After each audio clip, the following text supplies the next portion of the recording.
যে আজকে জুমার দিন, সাহাবায়ে কেরাম যদি বলেছেন, দেখো আজকে জুমার দিন, এই জুমার দিনের প্রথম কাজ হচ্ছে জুমার নামাজ আদায় করা। জুমার দিন শুরু হয় কখন ভাই? সেই বৃহস্পতিবার যখন সূর্য অস্ত যায়, সূর্য ডুবার পর থেকে আজকে সূর্য ডুবার আগ পর্যন্ত পুরোটাই জুমার দিন। এই সময় দুরূদ শরীফ পড়ার ফজিলত আছে। আমলনামার মধ্যে যার দুরূদ শরীফ সবচেয়ে বেশি হবে, কিয়ামতের ময়দানে যদি মিজানের পাল্লায় যদি কারো আমল হালকা হয়ে যায়, দুরূদ শরীফ দিয়ে আল্লাহ তাআলা তার আমলনামা ভারী করে দিবেন। সুবহানাল্লাহ। নবী বলেছেন জুমার দিনে দুরূদ শরীফ আমার কাছে স্পেশাল ভাবে ফেরেশতারা আমার কাছে পৌঁছিয়ে দেয়। এই জন্য জুমার দিন আমরা চাইলে ৫,০০০ ১০,০০০ বা দুরূদ শরীফ পড়ে এটা জমা রাখতে পারি কিয়ামতের দিনের জন্য। দুনিয়াতেও ফায়দা হবে, কিয়ামতের দিন মিজানের পাল্লায় এটা কাজে লাগবে, ফুলসেরা পাপ পারহস করে কাজে লাগবে। মিজানের পাল্লায় এক হাদিসের মধ্যে আসে, এক নবীজির এক উম্মতের মিজানের পাল্লা হালকা হয়ে যাবে, নেকি এবং বদি যখন মাপা হবে তখন নেকির পাল্লা হালকা হয়ে যাবে। ওই লোকটাকে ফেরেশতারা জাহান্নামের দিকে নিয়ে যাবে। আল্লাহ নবী এই দৃশ্য দেখে দৌড়ে যাবেন, ফেরেশতাদের জিজ্ঞেস করবেন, ফেরেশতারা কোথায় নিয়ে যাচ্ছ? এটা আমার উম্মত, ইয়া রাসূলুল্লাহ আপনার উম্মত, কিন্তু তার তো নেকির পাল্লা হালকা হয়ে গেছে, বদির পাল্লা, গুনাহ নাফরমানির পাল্লা ভারী হয়ে গেছে, জাহান্নামের ফয়সালা হয়ে গেছে, জাহান্নামের দিকে নিয়ে যাচ্ছি।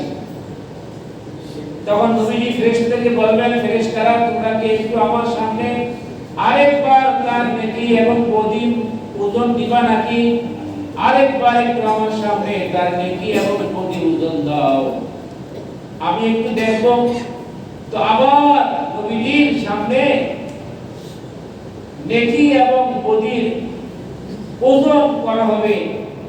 তখন নবীজি তার উম্মতের এই নেকির পাল্লার মধ্যে একটা কাগজ চিরকুট দিয়ে দিবেন, যার কারণে নেকির পাল্লা ভারী হয়ে যাবে। সুবহানাল্লাহ। তার জন্য আবার জান্নাতের ফয়সালা হয়ে যাবে। সুবহানাল্লাহ। ওই ব্যক্তি খুশিতে আল্লাহর নবীকে জড়ায় ধরবে যে আপনি কে? আপনাকে তো আমি চিনলাম না, এই বিপদের সময় আপনি আমার এত বড় উপকার করলেন। নবীজি বললেন, আমি তোমার নবী, তুমি আমার হতভাগা উম্মত, তুমি যে আমার জন্য দুনিয়ার মধ্যে দুরূদ শরীফ পড়েছিলে, অনেক দুরূদ শরীফ তোমার আমলনামার মধ্যে জমা ছিল, আজকে সেগুলোই তোমার আমলনামার মধ্যে আমি দিয়ে দিলাম। সুবহানাল্লাহ। এইজন্য আমার ভাইরা দুরূদ শরীফ আমরা জুমার দিন বেশি করে আমরা দুরূদ শরীফকে এমনি পড়ব। এখন তো দেখেন কত ছোট ছোট দুরূদ শরীফ আছে, লম্বা দুরূদ শরীফ পড়ার দরকার নাই। আপনি যদি আল্লাহুম্মা সাল্লি আলা সাইয়্যিদিনা মুহাম্মদ এতটুকু বলেন, দুরূদ হয়ে যাবে। অথবা যদি বলেন আল্লাহুম্মা সাল্লি আলা মুহাম্মাদিন নবিয়্যিল উম্মি, দুরূদ শরীফ হয়ে গেল। সাল্লাল্লাহু আলাইহি ওয়াসাল্লাম, এটাও একটা দুরূদ শরীফ। তো এই দুরূদ শরীফ সাল্লাল্লাহু আলাইহি ওয়াসাল্লাম আমরা এই জুমার দিন ইচ্ছা করলে ৫,০০০ বারও পড়তে পারি। আল্লাহ তাআলা আমল করার তৌফিক দিন, বলে আমিন আমিন। জুমার দিন অনেকে আমরা দ্বিতীয় আযানের পরে আসি, খুতবা যখন আরম্ভ হয়, খুতবা আরম্ভ হওয়ার পরে আসি, যখন ফেরেশতারা আমলনামার খাতাগুলি বন্ধ করে খুতবা শোনার জন্য বসে যায়, ওই সময় আমরা অনেক সময় মসজিদের মধ্যে প্রবেশ করি। তাহলে ফেরেশতাদের লিস্টে আপনার আমার নাম থাকলো না যদি আপনি দেরি করে আসেন। কারণ জুমার দিন, জুমার ওয়াক্ত হয়ে যাওয়ার পরে সর্বপ্রথম যে মসজিদে আসবে, আল্লাহ তাআলা রাস্তায় একটা উট কুরবানি করার সওয়াব আল্লাহ তাআলা আমলনামায় দান করবেন। সুবহানাল্লাহ। এরপরে যে আসবে, আল্লাহ তাআলা একটি গাভী গরু আল্লাহ রাস্তায় কুরবানি করার সওয়াব তার আমলনামায় দান করবেন। এরপরে যে আসবে, আল্লাহ তাআলা তার আমলনামায় একটি ছাগল, খাসি কুরবানি করার সওয়াব আল্লাহ তার আমলনামায় দান করবেন। এরপরে পর্যায়ক্রমে যারা আসবে তাদের আমলনামার মধ্যে সওয়াব লেখা হবে। ইমাম যখন খুতবা দেওয়ার জন্য মিম্বরে উঠবে তখন ফেরেশতারা তাদের আমলনামার খাতা লেখা বন্ধ করে তারা বসে যায়। এরপরে যারা আসবে আর তাদের নাম লেখা হয় না, তারা সওয়াব পাবে কিন্তু নাম লেখা হয় না। তাহলে আপনি দেরি করে আসলেন, ফেরেশতাদের লিস্টে তো আপনার নামটা থাকলো না। আগে আগে আসলে ফেরেশতাদের লিস্টে আপনার নাম থাকবে। এইজন্য আগে আগে আসা দরকার কিনা বলেন? জি। ইদা নুদিয়া লিস-সালাহ ফাসআউ ইলা যিকরিল্লাহ। কার কথা ভাই? আল্লাহর কথা। আল্লাহ তাআলার কথা। যখন আযান হয়ে যাবে সাথে সাথে মসজিদে চলে আসো নামাজের জন্য, আল্লাহর জিকির করতে করতে চলে আসো। যে ব্যক্তি ওয়াক্ত হওয়ার সাথে সাথে মসজিদে আসবে, পায়ে হেঁটে আসবে, 1 বছরের নফল ইবাদতের সওয়াব আল্লাহ তাআলা আমলনামায় দান করবে। সুবহানাল্লাহ। এইজন্য এটা হলো আল্লাহর হুকুম। আযান হয়ে যাওয়ার আগেই তো সবাই মসজিদে আমরা আসবো, কিন্তু আযান হয়ে যাওয়ার পরে নিজের ব্যক্তিগত কোনো কাজকর্ম করা, ব্যবসা বাণিজ্য করা, অন্য কোনো ব্যক্তিগত কাজ করা এটা জায়েজ নাই। কারণ এটা আল্লাহর নির্দেশ, আল্লাহর নির্দেশ মানা ফরজ। আল্লাহ বলেছেন ফাসআউ ইলা যিকরিল্লাহ। আযান হয়ে গেছে, এখন আর দেরি করার সুযোগ নাই। যতটুকু নামাজের প্রস্তুতির জন্য ওযু নাই ওযু করবা, ইস্তেনজা নাই ইস্তেনজা করবা। ওযু ইস্তেনজার জন্য যতটুকু সময় দরকার ততটুকু সময় তোমার জন্য এটা জায়েজ আছে, অতটুকু সময় ব্যয় করা জায়েজ আছে। এর বাইরে ব্যক্তিগত কাজে তুমি সময় ক্ষেপণ করতে পারবে না। জুমার দিন যারা তাড়াতাড়ি আসে, আল্লাহর হাবিব বলেছেন আল কাইসু মান দানা নাফসাহু ওয়া আমিলা লিমা বাদাল মাউত। চিন্তা করতে হবে আজকে জুমার দিন, দেরি করা যাবে না, ওয়াক্ত হয়ে গেছে, তাড়াতাড়ি মসজিদে যেতে হবে। যারা সচেতন মুমিন তারা তো এটাই চিন্তা করবে, কি বলেন? যারা সত্যিকার মুমিন তারা দেরি করবে না, যে আজকে দেরি করা যাবে না, জুমার আযান হয়ে গেছে। আর যাদের মধ্যে কোন রকমের পরিবর্তন নাই, তার কাছে সব দিন সমান মনে হয়, তার কাছে আযান কি আর নামাজ কি, আযান নামাজের গুরুত্ব যার মধ্যে নেই, সে তো দেরি করবে, সে তো হতভাগ্য। আল্লাহ তাকে বলেছেন উলাইকা কালানআম, এরা হলো পশু, বালহুম আদাল্লু, বরং পশুর চাইতেও নিকৃষ্ট। তো আল্লাহ তাআলা জুমার দিন, এত ফজিলতের দিন, এত মুবারক দিন, বরকতময় দিন, আল্লাহ তাআলা আমাদেরকে জুমার নামাজে আগে আগে আসার তৌফিক দিন। আমরা বলি আমিন আমিন। আপনাদের সামনে হাদিস একটি তেলাওয়াত করেছি। আল্লাহ তাআলা বলেছেন, আল্লাহ নবী ইরশাদ করেন ইন্নাল্লাহা লা ইয়ানজুরু ইলা সুওয়ারিকুম, যে আল্লাহ তাআলা তোমাদের বাহ্যিক দেখেন না, অন্তর দেখেন, ভিতর দেখেন। নবীজির কথাগুলি মূলত আল্লাহর কথা, কি বলেন? নবীজির কথাগুলো কার? আল্লাহর। নবীজির হাদিস এটাও আল্লাহর কথা, এটাও ওহী। মুহাদ্দিসিন কেরাম বলেছেন যে হাদিস এবং নবীজির কথা, নবীর কথা এবং হাদিস এটা এত আল্লাহর কাছে এত দামি, পূর্বের যত আসমানি কিতাব আল্লাহ তাআলা নাযিল করেছেন, পূর্বের সমস্ত আসমানি কিতাবের চাইতেও বেশি দামি হলো নবীর কথা। বলেন সুবহানাল্লাহ। সুবহানাল্লাহ। নবীর হাদিসও আল্লাহ সংরক্ষণের দায়িত্ব নিয়েছেন। পূর্বের আসমানি কিতাবের সংরক্ষণের দায়িত্ব আল্লাহ তাআলা নেন নাই, কিন্তু নবীর হাদিস আল্লাহ সংরক্ষণ করবেন এটা আল্লাহ তাআলা দায়িত্ব নিয়েছেন। কারণ এটা ওহী। ওহী দুই প্রকার। ওহী কয় প্রকার ভাই? দুই প্রকার। একটা হলো ওহী মাতলু, ওহী মাতলু। দুই নম্বর হলো ওহী গায়রে মাতলু। ওহী মাতলু মানে কি? শব্দ এবং অর্থ দুটোই আল্লাহ তাআলার, আয়াত এবং অর্থ মর্মার্থ সবটাই আল্লাহ। এটা হলো ওহী মাতলু। কোরআন শরীফ, কোরআন শরীফ হলো ওহী মাতলু, যেটা শব্দগুলো আল্লাহ, মর্মার্থ আল্লাহ, সবটাই আল্লাহ। আর ওহী গায়রে মাতলু হলো মর্মার্থ হলো, অর্থ হলো আল্লাহ, কিন্তু ভাষা শব্দ মুহাম্মদুর রাসূলুল্লাহ সাল্লাল্লাহু আলাইহি ওয়াসাল্লাম, মানে আল্লাহর কথাগুলো নবী নিজের ভাষায় প্রকাশ করেছেন। এটা হলো ওহী গায়রে মাতলু।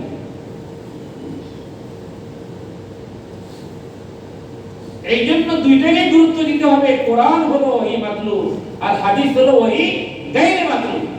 পার্থক্য হলো কোরআন হচ্ছে কোরআনের শব্দ মর্মার্থ এবং অর্থ সবটাই আল্লাহ তাআলার পক্ষ থেকে এসেছে দুনিয়াবাসীর জন্য। আর ওহী গায়রে মাতলু হাদিস শরীফ মর্মার্থ হলো আল্লাহ, অর্থ হলো আল্লাহ, কিন্তু নবী নিজের ভাষায় সেটা প্রকাশ করেছেন। নবী নিজের খেয়াল খুশি মতো কোনো কথা তিনি কখনোই বলতেন না। আল্লাহর নবী জীবনে কোনোদিন কোনো কথা খেয়াল খুশি মতো নিজের কথা অন্য কোনো কথা নিজের পক্ষ থেকে চালিয়ে দেন নাই। আল্লাহ নবী যা বলেছেন সেটা ওহী। আল্লাহ তাআলা বলেন ফায়ান্তিকু আনিল হাওয়া ইন হুয়া ইল্লা ওয়াহী ইউহা। আমার নবী প্রকৃতির অনুসরণ করে, নফসের অনুসরণ করে, নফসের খেয়াল খুশি মতো কোনো কথা তিনি কখনো বলেন নাই। আমার নবী যা বলেন সেটা হলো আমার কথা। সুবহানাল্লাহ। আমি নবীকে যা বলতে বলি নবী তাই বলেন, এর বাইরে নবী কোনো কথা বলেন না। মা ইয়ানতিকু আনিল হাওয়া ইন হুয়া ইল্লা ওয়াহী ইউহা। নবী যা কিছু বলেন সবটাই হলো আমি আল্লাহর কথা বলেন। সুবহানাল্লাহ সুবহানাল্লাহ। আবার আল্লাহ তাআলা বলেন ওয়ালাউ তাকাওয়ালা আলাইনা বা'দাল আকাবিল লা আখাযনা মিনহু বিল ইয়ামিন। আমার নবী যদি নিজের খেয়াল খুশি মতো কোনো কথা বলতেন তাহলে আমি আমার নবীর ডান হাত চেপে ধরতাম। আল্লাহ তাআলা বলেন নবী যদি নিজের পক্ষ থেকে কোনো কথা বলেন তাহলে আমি নবীর ডান হাত চেপে ধরতাম এবং তার কণ্ঠনালী আমি কেটে ফেলতাম। আল্লাহু আকবার। তাহলে আমার নবী ওনার 23 বছরের নবুয়তি জিন্দেগীর মধ্যে যত কথা বলেছেন সব কথা আসলে কার কথা? আল্লাহ তাআলার কথা। এই জন্য নবীর হাদিস, কোরআনকে যেমন বিশ্বাস করতে হবে নবীর হাদিসও বিশ্বাস করতে হবে। কোরআন যেমন আমল করতে হবে নবীর হাদিস আমল করতে হবে। নবী যখন যা কিছু বলেছেন সেটা আমাদের আমলি জিন্দেগীর মধ্যে আনতে হবে। তাহলে নবীজি কি বলেছেন? নবী বলেছেন ইন্নাল্লাহা লা ইয়ানজুরু ইলা সুওয়ারিকুম। আল্লাহ তাআলা তোমাদের বাহ্যিক অবস্থা দেখেন না, কার টাকা বেশি, কার ধন সম্পদ বেশি, কে দেখতে সুন্দর। ইন্নাল্লাহা লা ইয়ানজুরু ইলা সুওয়ারিকুম। তোমাদের বাহ্যিক অবস্থা আল্লাহ তাআলা দেখেন না। ওয়া আমওয়ালিকুম, তোমাদের কার ধন সম্পদ বেশি সেটাও আল্লাহ দেখেন না। ওয়ালাকিন ইয়ানজুরু ইলা কুলুবিকুম। আল্লাহ তাআলা দেখেন তোমাদের অন্তর, তোমাদের কলব। আল্লাহ তোমাদের অন্তর দেখেন, তোমাদের কলব দেখেন। কলব যদি ভালো হয়, কলব যার সুন্দর হবে তার আমল সুন্দর হবে। কলব যার সুন্দর হবে তার নামাজ সুন্দর হবে। কলব যার সুন্দর হবে তার জিকির সুন্দর হবে, জিকির করাটা সুন্দর হবে। কলব যার পাক পবিত্র হবে তার কোরআন তেলাওয়াত করা সুন্দর হবে। কলব যার সুন্দর হবে তার আমল করতে মজা লাগবে, তার নামাজ পড়তে মজা লাগবে, কোরআন পড়তে মজা লাগবে, তার জিকির করতে মজা লাগবে। আর কলব পবিত্র করার হাতিয়ার হলো জিকির। কলব পবিত্র করার হাতিয়ার কি ভাই? জিকির। আল্লাহ তাআলার জিকির। আল্লাহ তাআলা কোরআনে সূরা রাদের মধ্যে বলেন আলা বিযিকরিল্লাহি তাতমাইন্নুল কুলুব। পৃথিবীর মানুষ তোমরা জেনে রাখো, আলা বিযিকরিল্লাহি তাতমাইন্নুল কুলুব। অন্তরের প্রশান্তি হয় একমাত্র আল্লাহর জিকিরের মাধ্যমে। অন্তর পবিত্র থাকে, অন্তরের মধ্যে প্রশান্তি আসে, অন্তর পুরো পবিত্র থাকে একমাত্র আল্লাহর জিকিরের মধ্যেই। নবীজি আল্লাহর জিকিরকে বলেছেন ওয়ালা যিকরুল্লাহি আকবার। জিকির হলো সর্বশ্রেষ্ঠ ইবাদত। সাহাবায়ে কেরাম বলেন ইয়া রাসূলুল্লাহ, জিহাদের চাইতেও কি জিকির সর্বশ্রেষ্ঠ? নবীজি বললেন হ্যাঁ, জিহাদের চাইতেও জিকির সর্বশ্রেষ্ঠ। তবে যে ব্যক্তি অলরেডি আল্লাহর রাস্তায় বের হয়ে গেছে নিজের জান এবং মাল নিয়ে যে আল্লাহর পথে বের হয়ে গেছে, তার আমলের চাইতে জিকির শ্রেষ্ঠ হবে না। এমনি জিকির জিহাদের চাইতে শ্রেষ্ঠ আল্লাহ নবী এই হাদিসের মধ্যে বলেছেন। এক সাহাবী এসে বললেন, তিরমিজির হাদিস, এক সাহাবী এসে বললেন, ইয়া রাসূলুল্লাহ, ইসলামের এত বিধিবিধান আমার মনে থাকে না, ইসলামের এত আমল, এত বিধিবিধান আমার মনে থাকে না, আমার জন্য কষ্টসাধ্য হয়ে যায়। আপনি আমাকে ছোট্ট একটা আমল শিক্ষা দেন, যে আমলটা করলে আমার জন্য নাজাতের ফয়সালা হবে, যথেষ্ট হয়ে যাবে।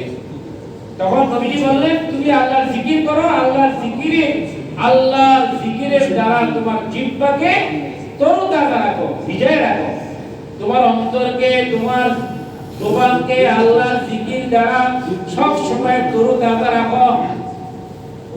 ওই সাহাবী বললেন, কি বললেন ভাই, যে আমার ছোট্ট একটা আমল ইয়া রাসূলুল্লাহ শিখিয়ে দেন, যে আমলটা করলে আমার জন্য যথেষ্ট হয়ে যাবে।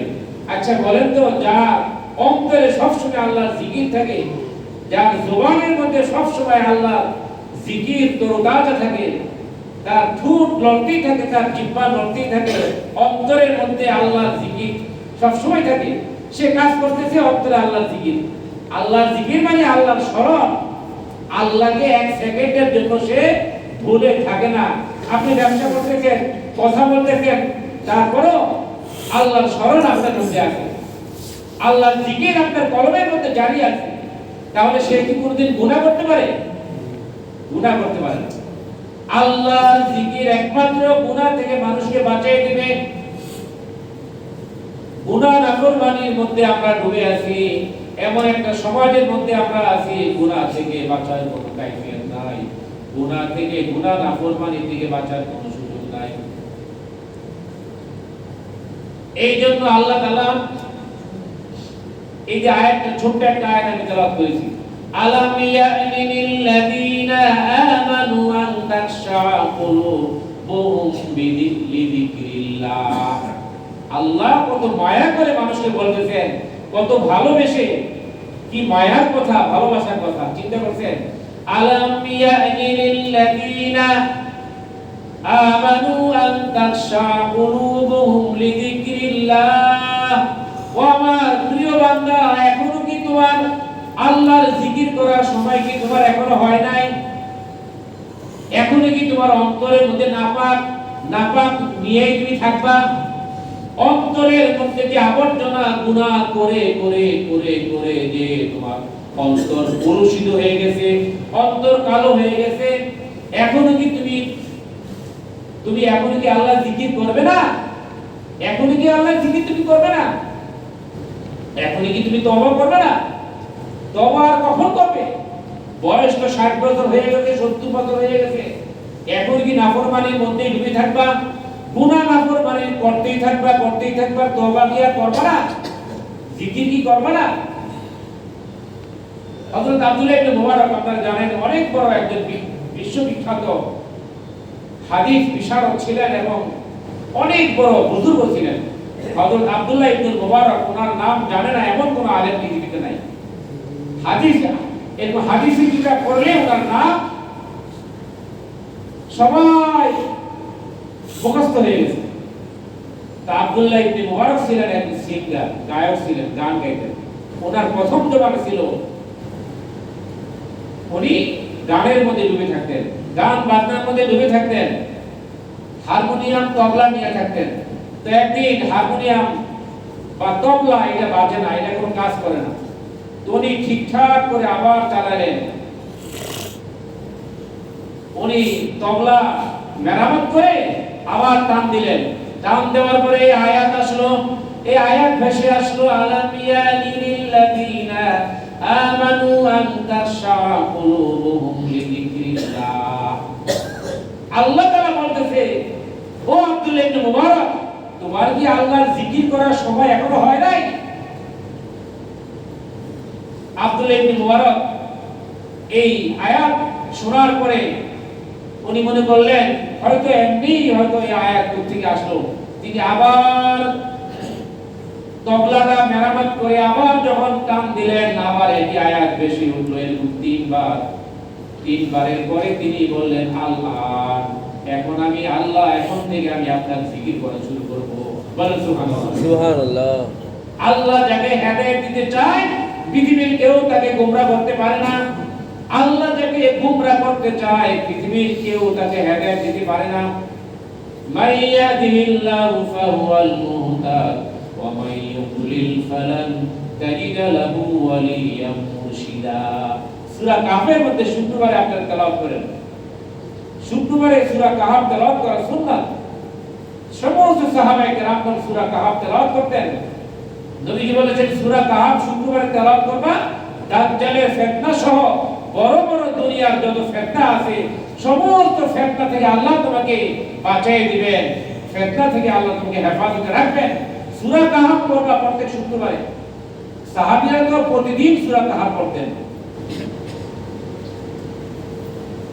এই সূরা কাহফের মধ্যে আছে মাইয়াদিহিল্লাহু ফাহুয়াল মুহতাদ, আল্লাহ তাআলা যাকে ভালোবাসেন আল্লাহ তাকে হেদায়েত দান করেন, তাকে হেদায়েতের উপর আল্লাহ তাআলা কায়েম রাখেন।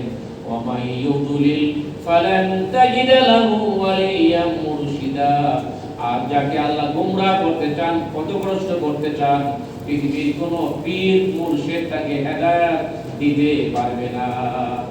এই জন্য হেদায়েতের তলব থাকতে হবে। কোরআনের হেদায়েত পাওয়ার জন্য হেদায়েতের তলব থাকতে হবে, চেষ্টা মেহনত থাকতে হবে, হেদায়েত চাইতে হবে আল্লাহর কাছে।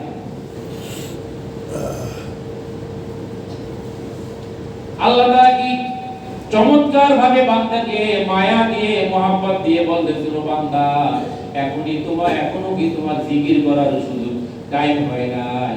এখনো কি তোমার তওবা করার টাইম আর হয় নাই? তওবা সবসময় কবুল, তবে দুইটা সময় তওবা কবুল হয় না। তওবার দরজা সবসময় খোলা আছে। মৃত্যুর আগ পর্যন্ত তওবার দরজা খোলা আছে। তবে যদি মৃত্যু যন্ত্রণা শুরু হয়ে যায়, দুইটা সময় মনে রাখবেন তওবা কবুল হয় না। কয়টা সময় তওবা কবুল হয় না ভাই? দুইটা সময়। এক নম্বর হলো যখন গড়গড়া আরম্ভ হয়ে যায়, মৃত্যু যন্ত্রণা শুরু হয়ে যায়, যখন ওই লোকটা তার আখিরাতের আযাব দেখে ফেলে, যখন জাহান্নামের ভয়ঙ্কর শাস্তি তার চোখের সামনে আল্লাহ তুলে ধরেন, মালাকুল মউত যখন সে দেখে ফেলে, মালাকুল মউত আজরাইলকে যখন সে দেখে ফেলে, ওই সময় যদি সে তওবা করতে চায় তার তওবা কবুল হবে না। ফেরাউন যখন তওবা করতে চাইছিল, কিন্তু ফেরাউনের তওবা আল্লাহ তাআলা কবুল করেন নাই। কেন? এই যে ভাই আপনারা দুজন কথা বলতেছেন,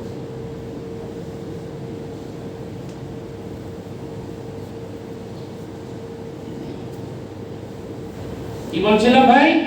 যখন নাকি মৃত্যু যন্ত্রণা শুরু হয়ে যাবে, মালাকুল মউতকে দেখে ফেলবে, জাহান্নামের আযাবগুলি যখন তার সামনে আল্লাহ তাআলা তুলে ধরবেন, ওই সময় আর তওবা করলে তওবা কবুল হবে না। এর আগ পর্যন্ত তওবার দরজা খোলা আছে। আল্লাহ তাআলা বলেন, বান্দা লা তাকুনাতু মির রাহমাতিল্লাহ, যত বেশি গুনাহ করে থাকো, যত তোমার আমলনামায় যত গুনাহ আছে, যত পাপ আছে, তুমি যদি মনে করো আমার মতো পাপী দুনিয়ার মধ্যে আর কেউ নাই, আমার এত পাপ আল্লাহ তাআলা কিভাবে ক্ষমা করবেন? কারণ এমন পাপ তো পৃথিবীর মানুষ জানলে আমাকে জ্যান্ত রাখবে না, আস্ত রাখবে না। এমন ভয়ঙ্কর পাপ আমি করেছি।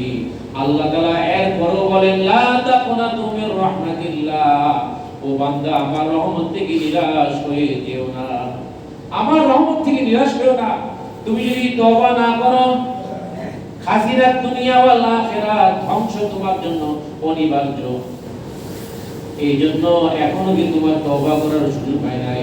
ইন্নাল্লাহা ইয়াগফিরুয যুনুবা জামিআ, আল্লাহ তাআলা তোমার জীবনের তুমি যত বেশি গুনাহ করে থাকো, আল্লাহ তাআলা তওবাকারীর সমস্ত গুনাহগুলি এমন ভাবে maaf করেন যেন তার সে কোনোদিন গুনাহই করে নাই। তওবা করলে বান্দার গুনাহগুলি আল্লাহ এমন ভাবে maaf করেন, আত-তাইবু মিনাল যামবি, ক্বালা রাসূলুল্লাহ সাল্লাল্লাহু আলাইহি ওয়াসাল্লাম, আত-তাইবু মিনাল যামবি কামান লা যামবা লা। গুনাহ করার পর কোন ব্যক্তি যদি একনিষ্ঠভাবে আল্লাহ তাআলার দরবারে তওবা করে এমন ভাবে আল্লাহ তাআলা তার গুনাহগুলি maaf করে দেন যেমন কোনদিন সে গুনাহই করে নাই। সুবহানাল্লাহ। সুবহানাল্লাহ। তওবাকারী বান্দাকে আল্লাহ এত ভালোবাসেন। আর কি ওয়াইবাদিলুল্লাহু সাইয়্যাতিহিম হাসানাত, সাইয়্যাত গুলোকে তার গুনাহগুলোকে আল্লাহ নেকি দ্বারা পরিবর্তন করে দিবেন। সুবহানাল্লাহ। এই যে ইসের মধ্যে সূরা নিসার মধ্যে এক আয়াতের মধ্যে আছে ইনতাজিতানিবু কাবাইরা মা তুনহাউনা নুকাফির আনহুম সাইয়্যাতিহিম। বান্দা তুমি যদি কবিরা গুনাহগুলো থেকে বেঁচে থাকো, কবিরা গুনাহগুলো বড় গুনাহ যেগুলো কি বড় গুনাহ কোনগুলা? বড় গুনাহের মধ্যে এক নম্বর হলো আল ইশরাকু বিল্লাহ, আল্লাহর সঙ্গে শরীক করা। দুই নম্বর ওয়াকুফুল ওয়ালিদাইন, পিতা মাতার অবাধ্য হওয়া, পিতা মাতার সাথে খারাপ আচরণ করা, নাফরমানি করা। তাহলে দেখেন পিতা মাতার নাফরমানি করা এটা দুই নম্বর কবিরা গুনাহ। এই দুনিয়ার মধ্যে শত শত কবিরা গুনাহ আছে, তার মধ্যে এক নম্বর কবিরা গুনাহ আল্লাহর সঙ্গে শিরিক করা। কারণ শিরিকের গুনাহ আল্লাহ তাআলা maaf করে না। শিরিক করেছে কিন্তু তওবা ছাড়া তার মৃত্যু হয়েছে, তার ক্ষমা নাই। তবে যদি আপনি তওবা করে মরতে পারেন, আপনি শিরিক করেছেন সারা জীবন, এখন আপনি বুঝেছেন যে যা করেছে এগুলো শিরিক, যদি খাঁটি তওবা করেন আল্লাহ তাআলা maaf করবেন। কিন্তু শিরিক করার পরে যদি কেউ তওবা না করে মারা যায়, তার জাহান্নাম ছাড়া, চিরস্থায়ী জাহান্নাম ছাড়া উপায় নাই। আল্লাহ তাআলা বলেন ইন্নাল্লাহ ইয়াগফিরু আন ইউশরাকা বিহি ওয়া ইয়াগফিরু মা দুনা যালিকা লিমান ইয়াশা। শিরকের গুনাহ ছাড়া যে কোনো গুনাহ আল্লাহ তাআলা maaf করতে পারেন, শিরকের গুনাহ আল্লাহ তাআলা maaf করবেন না। কবরে গিয়ে একটা সেজদা দিয়েছেন, শেষ, আপনি মুশরিক হয়ে গেলেন। কবরের কাছে কিছু চাইলেন, মাজারে চাইলেন, আপনি মুশরিক হয়ে গেলেন। কারণ মাজার আল্লাহ দেন মানে কিছুই দিতে পারে না আপনাকে। সেজদা, এই কপাল আল্লাহ ছাড়া কারো সামনে নত করা যায় না, এই কপাল আল্লাহ ছাড়া কারো সামনে নোয়ানো যায় না। এটা আল্লাহ বরদাস্ত করে। শিরকের অপরাধ আল্লাহ তাআলা বরদাস্ত করেন না। এই দুনিয়ার মধ্যে আল্লাহর সঙ্গে কেউ শরীক নাই। আল্লাহ বলেন লিল্লাহি মা ফিস সামাওয়াতি ওয়া মা ফিল আরদ, আসমান এবং জমিনের মধ্যে যা কিছু আছে সব কিছু আমি সৃষ্টি করেছি। আমি বান্দাকে রিজিক দেই, আমি মানুষ সৃষ্টি করি, সব কিছু আমি স্রষ্টা। আমার এই সৃষ্টির মধ্যে যদি কেউ আমার সঙ্গে কাউকে শরীক করে, এটা আমি বরদাস্ত করব না। আপনি কবরের মধ্যে চাইলেন মানে কি আল্লাহ দিতে পারে, আবার ওই বাবা যিনি কবরের মধ্যে মাথার মধ্যে শুয়ে আছেন তিনিও দিতে পারেন। না হলে আপনি তাকে সেজদা কেন দিলেন, তার দোয়া কেন করলেন? ঈমান থাকবে না। আল্লাহ তাআলা শিরকের গুনাহ থেকে আমাদেরকে বাঁচার তৌফিক দান করুন। আমিন। তো বলছিলাম কেউ যদি কবিরা গুনাহ থেকে বেঁচে থাকে, কবিরা গুনাহ বলছিলাম যে শিরিক করা, বাবা মা নাফরমানি করা, মিথ্যা কথা বলা, সুদ খাওয়া, ঘুষ খাওয়া, জিনা ব্যভিচার করা, মানুষের প্রতি জুলুম করা, মিথ্যা কথা বলা, মিথ্যা সাক্ষ্য দেওয়া, এগুলো সব কি কবিরা গুনাহ। ওজনে কম দেওয়া, মালে ভেজাল দেওয়া, এগুলো সব কবিরা গুনাহ। তুমি যদি কবিরা গুনাহগুলো থেকে বেঁচে থাকো, তাহলে ছোট ছোট গুনাহ যেগুলো হয়ে যায় এমনি তওবা ছাড়া আমি আল্লাহ maaf করে দিব। সুবহানাল্লাহ। এই যে আমরা নামাজ পড়ি, নামাজের মাধ্যমে এই সগীরা গুনাহগুলো কিন্তু maaf হয়ে যায়। ওযু করার দ্বারা অঙ্গ প্রত্যঙ্গ দ্বারা যে গুনাহ আপনি করলেন, সেই গুনাহগুলি ওযুর দ্বারা maaf হয়ে যায়। নামাজ পাঁচ ওয়াক্ত যদি আপনি পড়েন, এর মাঝখান দিয়ে যত সগীরা গুনাহ হবে আল্লাহ তাআলা সেগুলো maaf করে দিবেন। সুবহানাল্লাহ। তাহলে আল্লাহ তাআলা বলেছেন এই আয়াতের মধ্যে ইনতাজিতানিবু কাবাইরা মা তুনহাউনা, যে তুমি যদি বড় গুনাহ যেগুলো আছে এগুলা থেকে বেঁচে থাকো, তাহলে তোমার সগীরা গুনাহগুলো তওবা ছাড়া এমনি আগে আল্লাহ তাআলা maaf করে দিবেন। সুবহানাল্লাহ। তাহলে কবিরা গুনাহ যেগুলো এগুলো বেশি বেশি আমরা চেষ্টা করব যাতে কবিরা গুনাহ থেকে আমরা বেঁচে থাকি। কবিরা গুনাহ যেন আমাদের দ্বারা না হয়ে যায়। যখনই হয়ে যাবে সঙ্গে সঙ্গে তওবা করে নেবে। যে আল্লাহ তাআলা বলেছেন যে ইন্নামাত তাওবাতু আলাল্লাহি লিল্লাযিনা ইয়ামালুনা সুআ বিজাহালাতিন সুম্মা ইয়াতুবুনা মিন করিবিন ফাউলাইকা ইয়াতুবুল্লাহু আলাইহিম। অবশ্যই আল্লাহ তাআলা ওই সমস্ত মানুষদের তওবা কবুল করবেন, ওই সমস্ত বান্দার তওবা আল্লাহ তাআলা কবুল করবেন যারা শয়তানের ওয়াসওয়াসায়, শয়তানের ধোঁকায় ভুলবশত যারা গুনাহ করার পর, অনতি বিলম্বে গুনাহ করার পর, কবিরা গুনাহ করার পর যারা কাল বিলম্ব না করে তওবা করে, আল্লাহ তাআলা বলেন আমি তাদের তওবা কবুল করে নিই। সুবহানাল্লাহ। কিন্তু আর কার তওবা কবুল হবে না? ওয়ালাইকাতিত তাওবাতু লিল্লাযিনা ইয়ামালুনা সাইয়্যাত হাত্তা ইযা হাদারা আহাদাহুমুল মাউতু ক্বালা ইন্নী তুবতুল আন। আর ওই ব্যক্তির কোনো তওবা নাই, ওই ব্যক্তির তওবা আল্লাহ কবুল করেন না যারা গুনাহ করতে করতে করতে করতে এমন অবস্থা বানাইছে তার কলবটাকে যারা গুনাহ করে করে কালো বানিয়ে ফেলেছে, তাদের তওবা আল্লাহ কবুল করবেন না। হাত্তা ইদা হাদা আহাদাহুমুল মাউত, তাদের মওত এসে গেছে। গুনাহ করতে করতে তওবা কোনদিন করে নাই, গুনাহ করতে করতে গুনার মধ্যেই মৃত্যু এসে গেছে, মৃত্যুর ফেরেশতা দেখে ফেলছে, মৃত্যুর যন্ত্রণা আরম্ভ হয়ে গেছে। যেটা আমি আগে বললাম, মৃত্যুর যন্ত্রণা আরম্ভ হয়ে গেছে। এই সময় যদি সে তওবা করে, কারণ তার চোখের সামনে সব কিছু প্রকাশ পেয়ে গেছে, সত্য প্রকাশ পেয়ে গেছে। একটা কাফের সেও মৃত্যুর সময় তওবা করতে চায়। এতদিন কুফরের মধ্যে ছিল, শিরকের মধ্যে ছিল, যখন মারাগল মত আসলো, যখন তার সামনে সব কিছু প্রকাশ হয়ে গেছে, সত্য মহাসত্য সে দেখে ফেলেছে, আযাব দেখে ফেলেছে, তখন সে তওবা করতে চায়, কিন্তু ওই সময় তওবা কবুল হবে না। এই জন্য হায়াত থাকতেই তওবা করতে হবে। একজন মুমিন গুনাহ হতেই পারে, গুনাহ হওয়ার পরে তার মধ্যে একটা টেন্ডেন্সি কাজ করবে, একটা পেরেশানি তার মধ্যে কাজ করবে। যদি সে মুমিন হয় তার মধ্যে একটা পেরেশানি আসবে, হায় হায় হায় হায় আমি গুনাহ করে ফেললাম, আমি বদনজর করে ফেলেছি, চোখ দিয়ে গুনাহ হয়ে গেছে। এই যে বলছিলাম যে কলমের কথা বলছিলাম না, কলমের আমাদের আপনার যেমন বাড়ি আছে, আমাদেরও বাড়ি আছে, আপনার যেমন ঘর আছে আমাদেরও ঘর আছে, আপনার ঘরের যেমন দরজা আছে জানালা আছে, আমার ঘরেরও দরজা আছে জানালা আছে। এমনি ভাবে কলব নামক যে জায়গাটা, নবীজি বলেছেন যে আলা ওয়া ইন্না ফিল জাসাদি লামুদগা, ও দুনিয়ার মানুষ জেনে রাখবে তোমাদের দেহের মধ্যে একটি গোশতের টুকরা আছে এমন, ইদা সলুহাল জাসাদু কুল্লুহু ওয়া ইদা ফাসাদাল জাসাদু কুল্লুহু আলা ওয়া হিয়াল কলব। জেনে রাখো তোমার দেহের মধ্যে একটি গোশতের টুকরা আছে, ওই গোশতের টুকরা যদি ভালো থাকে, সুস্থ থাকে, তাহলে পুরা দেহ তোমার সুস্থ থাকে, পুরা দেহের অঙ্গ প্রত্যঙ্গ সুস্থ থাকে, ভালো থাকে। আর ওই গোশতের টুকরা যদি খারাপ হয়ে যায়, অসুস্থ হয়ে যায়, তাহলে পুরা দেহটা, দেহের অঙ্গ প্রত্যঙ্গ অসুস্থ হয়ে যায়। আর ওই গোশতের টুকরার নাম হলো কলব, আত্মা।